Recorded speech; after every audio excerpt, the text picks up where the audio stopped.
জান্নাতের অট্টালিকা ছেড়ে দিয়ে বাজারে একত্রিত হবে। অর্থাৎ জান্নাতের ভিতরেও আল্লাহ এই দুনিয়ার বাজারের মতো হাট মিলাবেন। সুবহানাল্লাহ। বুধবার আসলে সবাই মোটামুটি বাজারে যায় কিনা বলেন? যায়।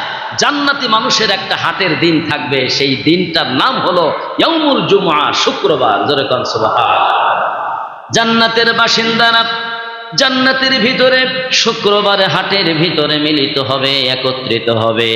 ওই সময় দক্ষিণ দিক থেকে এমন একটা প্রবল হাওয়া জারি হয়ে যাবে, এই বাতাসটা সমস্ত বাজারবাসীর গায়ে লেগে যাবে।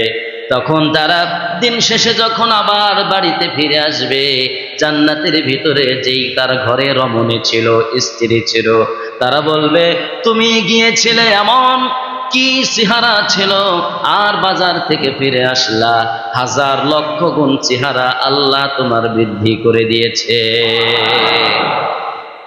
দিনটা হচ্ছে কি বার? শুক্রবার। আমার প্রিয় ভাইয়েরা, শুক্রবারের ব্যাপারে আল্লাহ পাক রব্বুল আলামিন কোরআনুল কারীমের মধ্যে একটা সূরা নাজিল করে দিয়েছেন। সুবহানাল্লাহ। আল্লাহ পাক ডাক দিয়ে বলছেন, ইয়া আইয়ুহাল্লাযীনা আমানু ইযা নুদিয়া লিস-সালাতি মিন ইয়াউমিল জুমআ ফাসআউ ইলা যিকরিল্লাহি ওয়া যারুল বাই' যালিকুম খায়রুল লাকুম ইন কুনতুম তা'লামুন। জোরে কোন আল্লাহু আকবার।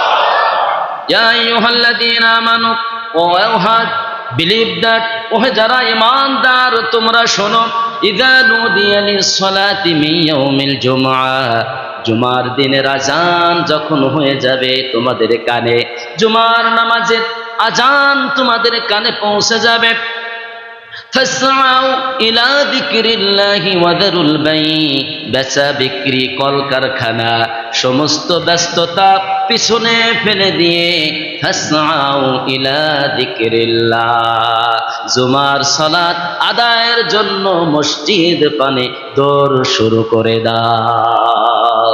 ওয়াযকুরুল্লাহা কাসীরা, বেশি বেশি আল্লাহর জিকির করো শুক্রবারে।